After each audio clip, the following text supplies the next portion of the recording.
La pollution de l'air tue. Les organisations environnementales tirent la sonnette d'alarme depuis plusieurs années, avec des statistiques alarmantes.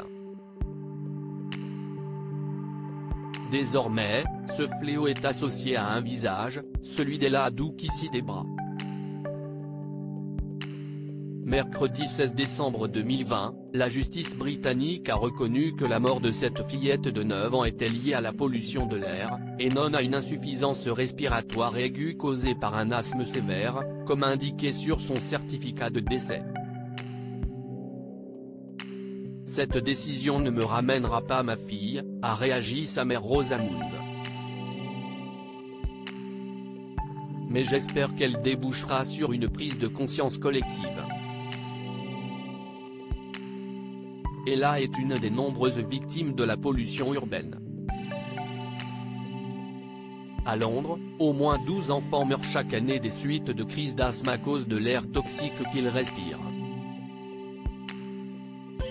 Ça ne peut plus durer, s'offusque Rosamund. Le drame a lieu le 15 février 2013. Après 3 ans de crise répétée et 27 hospitalisations, la petite Ella a succombé à une sévère crise d'asthme. Nous cherchions une réponse médicale, alors que l'explication était environnementale. En 2014, la justice a conclu que la cause du décès était une insuffisance respiratoire aiguë. Mais Rosamund soupçonne la pollution et décide de lutter. Elle quitte son métier de professeur de psychologie et de philosophie pour sensibiliser et éduquer face à cette urgence sanitaire. Le tournant de sa lutte survient en 2018. Stephen Olgatt, professeur en immunopharmacologie à l'université de Southampton, spécialiste de l'asthme et de la pollution de l'air, révèle dans un rapport un lien frappant entre les hospitalisations en urgence d'Ella et les pics de pollution enregistrés à proximité de son domicile. La famille vivait alors dans le quartier de Lewisham, à moins de 30 mètres de la South Circular Road, une voie très empruntée du sud londonien. Rosamund demande alors l'ouverture d'une nouvelle enquête.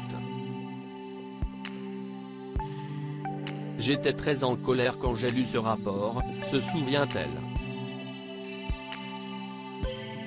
Personne ne nous avait jamais rien dit sur la pollution auparavant.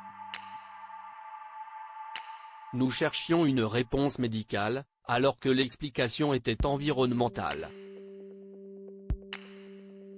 La mère d'Ella n'a pas été informée des risques pour la santé et n'a donc pas pris de mesures qui auraient pu empêcher son décès, comme un déménagement, a signifié la Cour dans son jugement.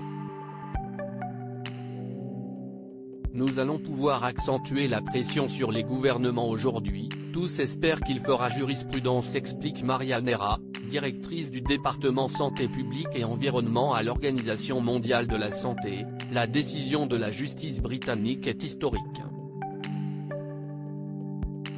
Nous allons désormais pouvoir nous appuyer sur ce jugement pour passer à la vitesse supérieure, accentuer la pression sur les gouvernements et épargner des vies comme celle d'Ella qu'on n'a pas pu sauver.